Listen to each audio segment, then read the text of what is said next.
Hello student, कैसे हैं आप लोग। आज का हमारा टॉपिक रहेगा 11th क्लास के लिए structure of atom. Structure of atom, ठीक है। इस पर हम लोग आज डिस्कशन करेंगे। चलिए हम लोग देखते हैं, स्टार्ट करते हैं कि एटम क्या होता है। What is atom? एटम क्या है? देखिए, एटम आपने देखा होगा, अगर हम हिस्ट्री की बात करें तो atom is not divisible stated by Dalton. John Dalton ने क्या बोला था कि एटम डिविजिबल नहीं होता, बट नाउ अ डे, आज के दिन एटम आर डिविजिबल। एटम को हम लोग क्या कर सकते हैं, डिवाइड कर सकते हैं in fundamental particles and non fundamental particles. तो कौन से फंडामेंटल पार्टिकल्स होते हैं? इलेक्ट्रॉन, प्रोटॉन और neutron as a fundamental particle, ठीक है। तो atom are divisible, nowadays atom are divisible into fundamental particle like electron, proton and neutron, ठीक, ओके। किसमें किसमें कर सकते हैं? इलेक्ट्रॉन, प्रोटॉन एंड न्यूट्रॉन, ठीक है। Proton, electron, proton and neutron, ये क्या होते हैं? पार्टिकल्स कौन कौन होते हैं? Electron, proton and neutron. क्या? Electron, proton and neutron. तो इलेक्ट्रॉन, प्रोटॉन, न्यूट्रॉन्स क्या हैं? ये फंडामेंटल पार्टिकल्स हैं। इन फंडामेंटल पार्टिकल्स की हम लोग बात करते हैं कि फंडामेंटल पार्टिकल्स होते कौन क्या हैं, है ना। इनकी डिस्कवरी कैसे हुई हम इस चैप्टर में देखेंगे कि जो फंडामेंटल पार्टिकल्स हैं इलेक्ट्रॉन, प्रोटॉन और न्यूट्रॉन, इनकी डिस्कवरी कैसे हुई, है ना, या सिस्टमेटिक वे में हम लोग इनके बारे में जानते हैं। तो देखिए, एक टेबल हम लोग बनाते हैं, ज़ीरो होता है। तो ये एक पूरा चार्ट है। तो चार्ट में आप देख लीजिए कि इलेक्ट्रॉन, प्रोटॉन, न्यूट्रॉन की डिस्कवरी सिंबल्स क्या हैं। ये हैं आपके डिस्कवरी जे थॉमसन, रदरफोर्ड और अर्नेस्ट गोल्डस्टीन। यहाँ पर ये दोनों को यहाँ पर होता है। एक्चुअल में जो ऑब्जर्वेशन किया था, ऑब्जर्व किया था, वो गोल्डस्टीन ने ऑब्जर्व किया था। रदरफोर्ड ने उनकी प्रॉपर्टीज़ देखी थी। तो इस वजह से रदरफोर्ड को कभी कभी कोई डिस्कवरर मानता है और कभी कभी कोई गोल्डस्टीन को ऑब्जर्वेशन के बेस पर क्या मानता है, उसको क्या डिस्कवरर मानता है। चैडविक ने न्यूट्रॉन की खोज की थी। ये आपका एमयू में एटॉमिक मास यूनिट में मास है, एमयू में मास है और ये मोलर मास है, ठीक। और उस पर चार्ज ये होता है। ये आपको चीज़ें आनी चाहिए कि फंडामेंटल पार्टिकल्स एटम क्या है, electron, proton and neutron, okay. चलिए हम अब इसके बाद आगे बात करते हैं इसमें कि हम लोग ये देखते हैं कि यहाँ पे डिस्कवरी किसने की। तो डिस्कवरी ऑफ इलेक्ट्रॉन,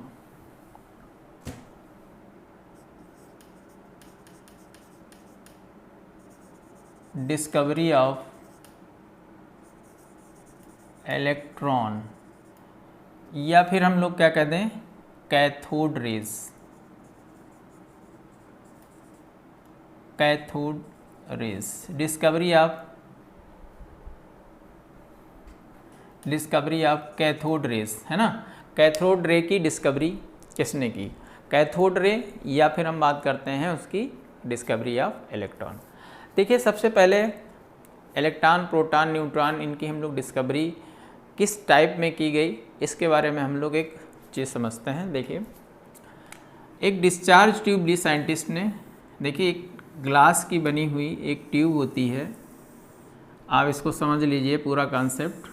एक ग्लास की बनी हुई ट्यूब है ये, ठीक है। ग्लास की बनी हुई एक ट्यूब होती है जिसको, जो देखिए एक ग्लास की ट्यूब है जिसमें 2 इलेक्ट्रोड यहाँ पर लगे हुए होते हैं या फिक्स होते हैं या इम्पोज किए जाते हैं। कितने इलेक्ट्रोड भाई? 2 इलेक्ट्रोड यहाँ पर इम्पोज किए गए।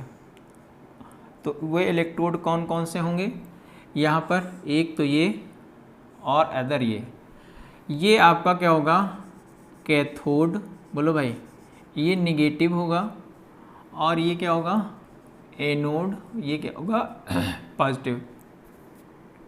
ये क्या होगा, पॉजिटिव। अब देखिए यहाँ पर एनोड और कैथोड को क्या करते हैं, हाई वोल्टेज से यहाँ पर कनेक्ट किया जाता है, हाई वोल्टेज से इसको हम लोग कनेक्ट करते हैं। और वो वोल्ट कितना होता है, 10⁴ वोल्ट। यानी जो वोल्ट होता है यहाँ पर, जो वो आपका वोल्टेज होता है वो कितना होता है, 10⁻⁻⁴ वोल्ट। और यहाँ पर क्या होता है कि एक वैक्यूम क्रिएट करने के लिए एक वैक्यूम पंप लगाते हैं, है ना, एक वैक्यूम पंप लगाते हैं। यहाँ पर एक वैक्यूम पंप यहाँ पर ऐड करते हैं, इसको हम लोग वैक्यूम पंप बोलते हैं। ठीक है, ये जो होता है यहाँ का प्रेशर 10⁻⁻⁴ ATM के आसपास रहता है। ठीक है, ATM के पास रहता है। तो वैक्यूम देखिए, एक डिस्चार्ज ट्यूब, ग्लास की एक ट्यूब होती है जिसको हम लोग डिस्चार्ज ट्यूब, ग्लास की ट्यूब होती है जिसमें क्या लगा होता है, इलेक्ट्रोड्स लगे होते हैं, मेटल इलेक्ट्रोड्स होते हैं, एनोड और कैथोड। ठीक, और उसके अंदर, इसके अंदर गैसेज, ये डिस्चार्ज ट्यूब के बारे में आप जहाँ समझ गए होंगे कि ग्लास की एक ट्यूब होती है जिसमें मेटल्स के क्या लगे होते हैं, एनोड और कैथोड्स वहाँ पर लगे होते हैं। ठीक, अब एक्सपेरिमेंट करने के लिए साइंटिस्ट ने किया गया, इसके अंदर गैसेस फिलअप की, डिफरेंट टाइप की गैसेस फिलअप की, और प्रेशर हमेशा कैसा रखा, लो प्रेशर। कैसा प्रेशर, लो प्रेशर और हाई वोल्टेज। वोल्टेज कितना, हायर वोल्टेज, वोल्टेज कितना, हाई वोल्टेज रखा। हाई वोल्टेज और लो प्रेशर, हाई वोल्टेज और लो प्रेशर पर उन्होंने क्या किया, उसके अंदर यहाँ पर इलेक्ट्रिसिटी जनरेट की, है ना। लो प्रेशर पर हाई पोटेंशियल डिफरेंस, यहाँ पर पोटेंशियल डिफरेंस जो था वो क्रिएट किया दोनों इलेक्ट्रोड के बीच में।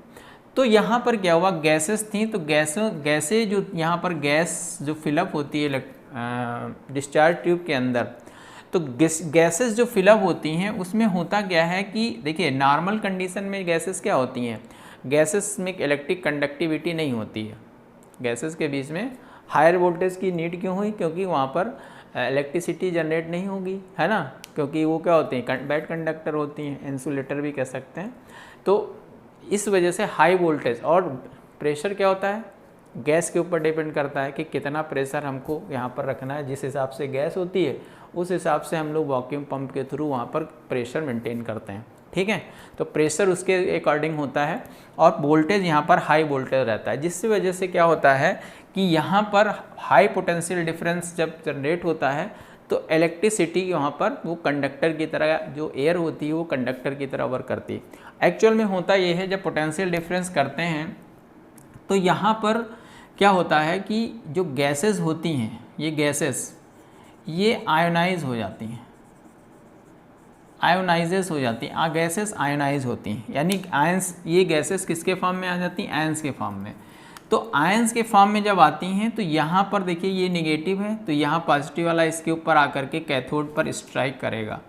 तो जब इसके ऊपर स्ट्राइक होता है तो यहाँ से देखिए, यहाँ से क्या होता है कि एक स्पेशल टाइप की रेजेस निकलती हैं, ये स्पेशल टाइप की रेजेस निकलती हैं, और ये स्पेशल टाइप की रेजेस किधर की ओर मूव करती हैं, कैथोड से एनोड की ओर मूव करती हैं। कैथोड से किधर की ओर मूव करती हैं, एनोड की ओर मूव करती हैं। बात समझ में आ गई।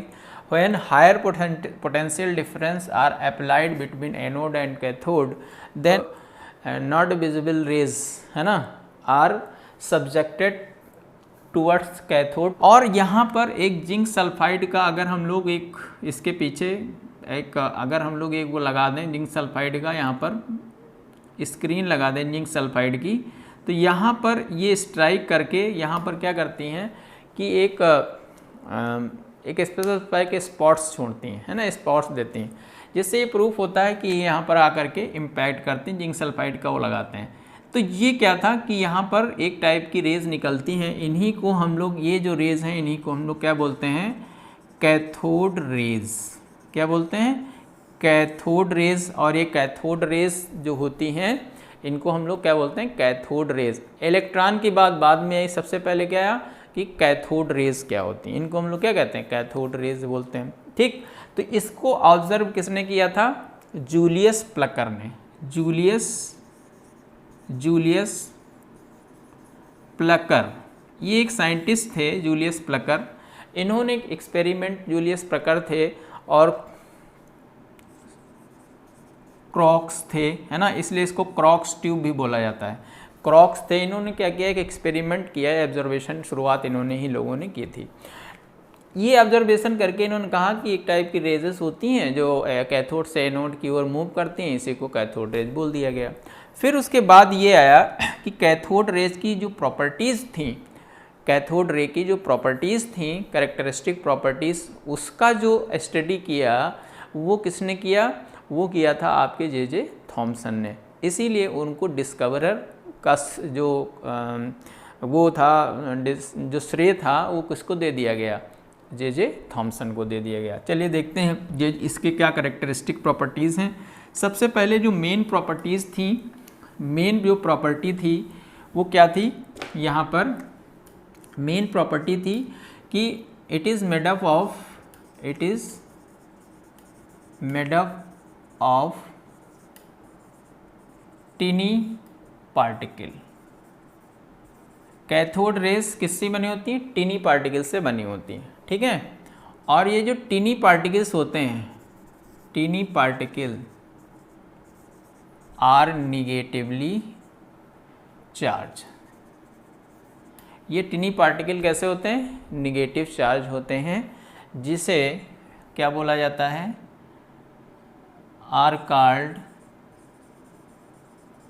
इलेक्ट्रॉन बाई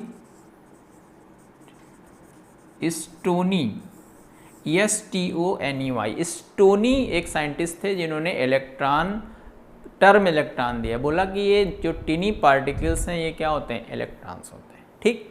लेकिन इलेक्ट्रॉन की अदर प्रॉपर्टीज़ जो थी वो किसने किया था, वो जे थॉमसन ने किया था। देखिए वो क्या करते हैं, जो इसकी कैरेक्टरिस्टिक प्रॉपर्टीज़ हैं कि यहाँ पर ये चीज़ समझ में आई बेटा कि टिनी पार्टिकल्स होते हैं और ये टिनी पार्टिकल नेगेटिव चार्ज होते हैं, जिन्हें बाद में स्टोनी ने क्या बोल दिया कि ये क्या होते हैं, इलेक्ट्रॉन्स होते हैं।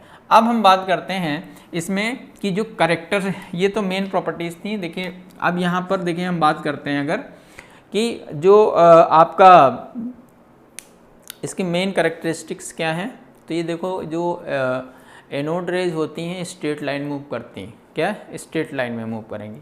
तो स्ट्रेट लाइन में अगर मूव करती हैं तो अगर कोई ग्राफिक्स यहाँ पर इनके अगर सपोज करिए यहाँ पर आता है तो ये इसकी शैडोज़ यहाँ बना देती हैं, ठीक है।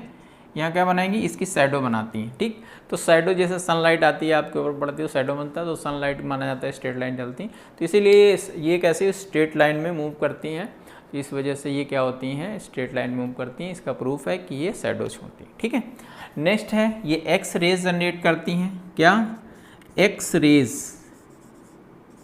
रेज जनरेट करती हैं। अगर किसी भी सब्जेक्ट ऑब्जेक्ट के ऊपर ये इम्पैक्ट करती हैं तो वहाँ से एक फ्रीक्वेंसी निकलती है जो एक्स रेज की इक्वल होती है, तो ये बोला जाता है कि एक्स रेज भी जनरेट करती हैं, ठीक है। तो एक्स रे भी ये जनरेट करती हैं। अगर ये फ्लोरेसेंस फॉस्फोरेसेंस सब्सटेंस के ऊपर इम्पैक्ट होती हैं, है ना, फॉस्फोरेसेंस और फ्लोरेसेंस सब पर इम्पैक्ट होती हैं, तो वहाँ पर क्या करता है, एक टाइप की ये ब्राइटनेस वहाँ पर शो करती हैं, ठीक है। नेक्स्ट है कि जैसे आपने देखा होगा रोड पर आप जा रहे होते हैं, वहाँ पर जो लाइटें या कुछ लगा होता है, लिखा होता है ना, तो उस पर जब लाइट पड़ती है तो वहाँ पर वो ग्लो करता है, वही फ्लोरेसेंस फॉस्फोरेसेंस होता है, ठीक है। नेक्स्ट चीज़ होता है, एक बहुत इंपॉर्टेंट इसका कैरेक्टर है जो मेन है, ये तो छोटी छोटी चीज़ें थी, और इनकी जो काइनेटिक एनर्जी होती है, भाई मास होगा तो काइनेटिक एनर्जी भी इनके पास होती है, ठीक है। वो सारी बातें और हैं। एक मेन पॉइंट है जो इम्पॉर्टेंट है यहाँ पर, इनके लिए E/m का जो रेशियो होता है, ratio of E/m is always constant. यानी E/m का जो रेशियो होता है, इनका E/m का रेशियो ऑलवेज कांस्टेंट होता है। E क्या है, मास है, चार्ज है, और m क्या है, mass of electron. Charge 1.6 10⁻⁻19 coulomb और मास 1.90 × 10⁻⁻28, ठीक है। तो ये अगर हम लोग यहाँ पर देखेंगे तो यहाँ पर अगर हम लोग इसको केजी में कन्वर्ट करें तो कितना आ जाएगा भाई 31, ठीक है। तो ये जो रेशियो आता है 1.76 इंटू 10⁻11 कूलाम पर केजी, ये जो वैल्यू है, ये जो रेशियो है किसका, E/m की जो वैल्यू है इलेक्ट्रॉन के लिए, उसकी वैल्यू ये फिक्स होती है। और इसीलिए कहते हैं कि जो इलेक्ट्रॉन के लिए E/m की वैल्यू है वो फिक्स होती है। वो चाहे डिस्चार्ज ट्यूब के अंदर कोई भी गैस हम लोग फिलअप कर दें, कैथोड कोई हो, एनोड कोई हो, कुछ भी कोई हो ले लें, लेकिन E/m की वैल्यू फिक्स रहती है। तो ये प्रूफ होता है कि E/m की वैल्यू फिक्स रहेगी। रीज़न क्या है कि जैसे आपने कैथोड रे में कोई भी गैस ले ली तो वो इम्पैक्ट करती है कैथोड से, तो वहाँ से इजेक्शन इलेक्ट्रॉन का होता है। तो कोई भी मेटल होगा इलेक्ट्रॉन तो सेम ही निकलेगा, उसमें कोई ऐसा तो है नहीं कि अदर मेटल होगा तो इलेक्ट्रॉन का चीज़ होगी। तो इसलिए ये प्रूफ भी करता है कि इलेक्ट्रॉन जो है, यही जे थॉमसन ने बोला कि इलेक्ट्रॉन जो होता है वो फंडामेंटल पार्टिकल्स होता है, क्योंकि उसका अपना एक मास होता है, उसके लिए E/m की वैल्यू भी फिक्स होती है ना, यानी उसका अपना मास भी होता है, उसकी कैरेक्टरिस्टिक प्रॉपर्टीज। इसलिए कहा कि इलेक्ट्रॉन क्या है, एक फंडामेंटल पार्टिकल्स है, ये जे थॉमसन ने बताया। ठीक, तो ये चीज़ आपको याद रखना है कि E/m के लिए इसकी वैल्यू क्या होती है, फिक्स होती है, और इसका मास 1.10 इंटू 10 kg होता है। ये kg है, ये kg में है, और एक कूलाम है, ठीक है। तो कूलाम पर केजी इसकी वैल्यू होती है, याद रखना है, ये बहुत ही इंपॉर्टेंट पॉइंट है। ठीक, तो ये तो हुई आपकी डिस्कवरी किसकी, इलेक्ट्रॉन्स की। अब हम लोग डिस्कवरी बात करते हैं कि उस डिस्कवरी ऑफ प्रोटॉन, है ना, discovery of proton. Discovery of proton, proton की डिस्कवरी कैसे हुई, डिस्कवरी ऑफ प्रोटॉन।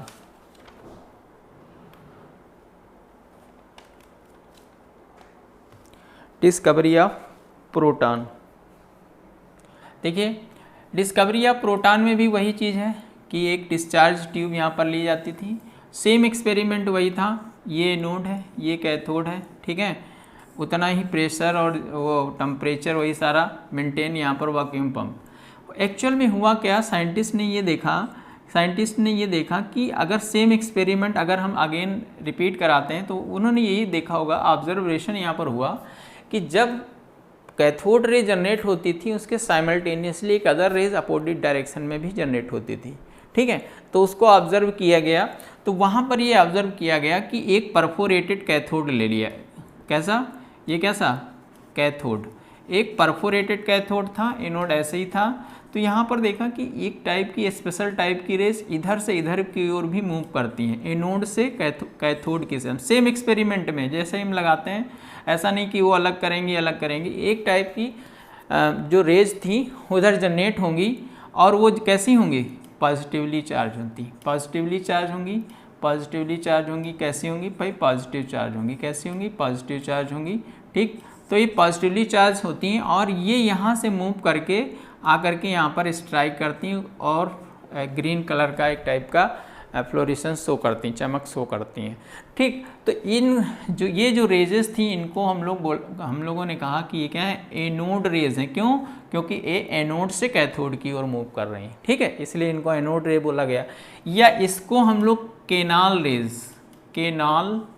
रेज भी बोलते हैं। कैनाल का मतलब ये जो पोर्स होते हैं इनसे, ये कैनाल मतलब गड्ढा यानी पोर का मतलब यहाँ से कैनाल लिया गया, तो इनको इसलिए क्या बोला गया कि कैनाल रेज भी ये बोली जाती हैं। तो प्रोटॉन भी होती हैं, एनोड रेज भी होती हैं, कैनाल रेज भी इनको हम लोग कहते हैं, ठीक है। तो ये डिस्कवरी थी कि यहाँ पर भी when potential difference are generated across cathode to an perforated cathode and anode, then a special types of rays are generated simultaneously with cathode rays, which is moved from anode to cathode, anode to perforated cathode and impact the back side of cathode and and appears a green fluorescence, है ना, green types, green light या green fluorescence are called anode rays या canal rays, ठीक है। इसको हम लोग anode rays या कैनाल रेज बोलते हैं, ठीक। अब देखिए ये तो किसने कहा, अब बात यहाँ पर आई, तो गोल्डस्टीन ने ये ऑब्जर्व किया, किसने किया? गोल्डस्टीन ने ये चीज़ ऑब्जर्व की कि अगर हम लोग एनोड और कैथोड, परफोरेटेड कैथोड और एनोड के बीच में पोटेंशियल डिफरेंस लो प्रेशर पर जनरेट करते हैं, तो वहाँ पर एक टाइप की रेज निकलती हैं जो एनोड से कैथोड की ओर मूव करती हैं साइमल्टेनियसली, जैसे पिछले वाले एक्सपेरिमेंट था उसी के साथ ही। ऐसी रेजेस को उन्होंने क्या कहा कि ये कैसी हैं? एनोड रेज हैं या कैनाल रेज हैं। ठीक, एनोड रेज हैं या कैनाल रेज हैं। और फिर इस पर एक्सपेरिमेंट हुआ, तो ऑब्जर्वेशन किसने किया था? ऑब्जर्वेशन किया था गोल्डस्टीन ने। किसने? Ernest Goldstein. अर्नेस्ट गोल्डस्टीन ने इसको ऑब्जर्व किया। तो गोल्डस्टीन को भी डिस्कवरर माना जाता है, लेकिन एनसीईआरटी रदरफोर्ड को भी मानती है। यही चीज़ हमने बोला था, क्योंकि रदरफोर्ड ने जो इसका प्रोटॉन का पूरा सिस्टम बताया था कि ऐसा होता है, इसलिए रदरफोर्ड को भी उसका श्रेय जाता है। मेनली यही चलता आ रहा है।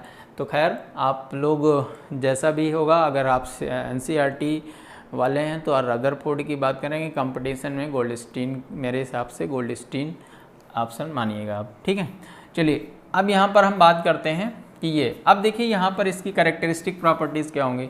जैसे कैथोड रेज टिनी पार्टिकल से बनी होती हैं, वैसे एनोड रेज भी टिनी पार्टिकल से बनी होती हैं। ये टिनी पार्टिकल पॉजिटिवली चार्ज होते हैं। ये टिनी पार्टिकल कैसे होते हैं? पॉजिटिवली चार्ज होते हैं, और इन्हीं पॉजिटिवली चार्ज को रदरफोर्ड ने प्रोटॉन बोला, इसलिए रदरफोर्ड को भी ये श्रेय ये जाता है कि रदरफोर्ड भी हो सकते हैं। तो अब यहाँ पर देखिए, ये भी एक स्ट्रेट लाइन में मूव करती हैं। ठीक है, स्ट्रेट लाइन में मूव करेंगी। फ्लोरेसेंस फास्फोरेसेंस सब्सटेंस से जब करेंगी तो ग्लो करेंगी, वहाँ पर एक्स रेज जनरेट करेंगी। ठीक है, अगर कोई उसके अगर वो जा रहा है तो उसके अगर रास्ते में अगर कोई सब्सटेंस, कोई हल्का व्हील रखा हुआ तो उसको रोटेट करती हैं, है ना, यानी इनके पास मास भी होता है, ये भी प्रूफ होता है। ठीक है, और दूसरी चीज़ इनके लिए भी, अगर हम लोग E/m की बात करें, यानी E/m जो वैल्यू होती है are not constant, are not constant, ये बहुत इंपॉर्टेंट है कि ये चीज़ कांस्टेंट नहीं होती। प्रोटॉन के लिए E/m की वैल्यू कांस्टेंट नहीं होती, which is directly depend upon nature of electrode and nature of gases filled in discharge tube। तो जो डिस्चार्ज ट्यूब के अंदर गैसेस भरी होती हैं उनके नेचर पर डिपेंड करता है। अब ये क्यों करता है, इस पर हम लोग बात करते हैं। ठीक, देखिए एक्चुअल में होता क्या है कि जो गैसेस यहाँ पर होती हैं, ये जो गैसेस यहाँ ली जाती हैं, तो जब इनके ऊपर, जैसे सपोज करिए आप हाइड्रोजन गैस ले रहे हैं, तो हाइड्रोजन क्या होगा? H पॉजिटिव, है ना, और ऐसे ये ऐसे आयनाइज होगी। तो जब देखिए यहाँ पर ये इसका प्रोटॉन कौन सा हुआ? H प्लस प्रोटॉन हुआ। ठीक, बात समझ गए ना? तो H प्लस यहाँ पर प्रोटॉन हो गया, तो इसका जो मास है तो वो क्या जाएगा? 1H1 की बात अगर हम लोग करेंगे तो 1H1 ही रहेगा। अगर इलेक्ट्रॉन नहीं है तो ये सीधे H1 ही रहेगा। ठीक, लेकिन अगर यहाँ पर हीलियम गैस ले ली जाए 2He4, तो देखिए क्या होगा भैया, यहाँ पर जो हीलियम होगा वो +4 जनरेट करेगा, और यहाँ 2 भी है। कितना? 2 भी है। तो ये मेन बात होती है कि वहाँ पर अल्फा पार्टिकल का जनरेशन होगा, तो इसलिए यहाँ पर चेंज हो जाएगा। देखिए यहाँ पर क्या चेंज हो जाएगा? E/e का मतलब चार्ज, तो चार्ज कितना हुआ? कितने यूनिट? यहाँ पर देखिए, सॉरी, यहाँ पर कितने यूनिट चार्ज होगा? 2 यूनिट चार्ज होगा। यहाँ पर जो चार्ज होगा हीलियम में, देखिए कितना होगा? He2+, है ना, He2+ होगा। तो यहाँ पर 2 इलेक्ट्रॉन्स इवॉल्व हुए। तो मेन चीज़ ये एटम कितना हुआ? +2 का। तो हाइड्रोजन के लिए कितना हो जाएगा? 1.6 × 10⁻⁻19, और प्रोटॉन के लिए कितना होता है भाई?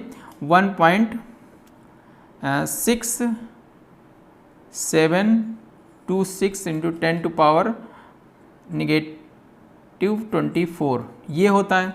और अगर हम प्रोटॉन के लिए ही करेंगे तो हीलियम के लिए, ये किसके लिए हुआ? फॉर हाइड्रोजन, हाइड्रोजन के लिए हुआ। और फॉर हीलियम के लिए क्या होगा? 2 × 1.6 × 10⁻⁻19। ठीक है, 2 × और अपान कितना हो जाएगा? 4 × 1.6726 × 10⁻24। तो ये वैल्यू आएगी यहाँ पर, ये। अब अच्छी ये ग्राम में है तो इसको अगर हम केजी में करेंगे तो 27 हो जाएगा, यहाँ पर भी क्या हो जाएगा 7 हो जाएगा। तो ये कैसे आएगा आपका कूलाम पर केजी, ये आएगी यानी कूलाम पर केजी आ गई। तो देखिए इसके लिए वैल्यू क्या आएगी, डिफर आएगी, इसके लिए वैल्यू डिफर आएगी। तो जितनी भी गैसेस वहाँ पर अलग डिफरेंट टाइप के लिए गैसेस अगर लेंगे तो वहाँ पर जो उसके ऊपर वो वाला चार्ज जनरेट होता है, देखिए यहाँ पर ये, तो ये डिफरेंट हो जाएगा। ये जब डिफरेंट होगा तो यानी जो कैटायन है वो डिफरेंट हो जाएगा, यानी जो गैसेस आयनाइज होती हैं कैटायंस और एनायंस में वो डिफर होगा। तो वहाँ पर इलेक्ट्रॉन तो सबके लिए सेम था, ठीक है, इलेक्ट्रॉन, लेकिन प्रोटॉन के लिए क्या होगा, हर एक उसके लिए वो चेंज हो जाएगा, तो चार्ज चेंज हो जाएगा। इस वजह से यहाँ पर E/m की वैल्यू क्या आ जाएगी, डिफरेंट आएगी। तो इसलिए E/m की वैल्यू प्रोटॉन के केस में क्या होती है, डिफरेंट गैसेस के लिए डिफरेंट होती है, यानी डिस्चार्ज ट्यूब में कौन सी गैस है उस पर डिपेंड करती है और नेचर ऑफ एनोड और कैथोड पर भी डिपेंड करती है। ठीक, तो ये था डिस्कवरी किसके लिए, ये डिस्कवरी हमारी हो गई आपकी इलेक्ट्रॉन और प्रोटॉन की डिस्कवरी हो गई।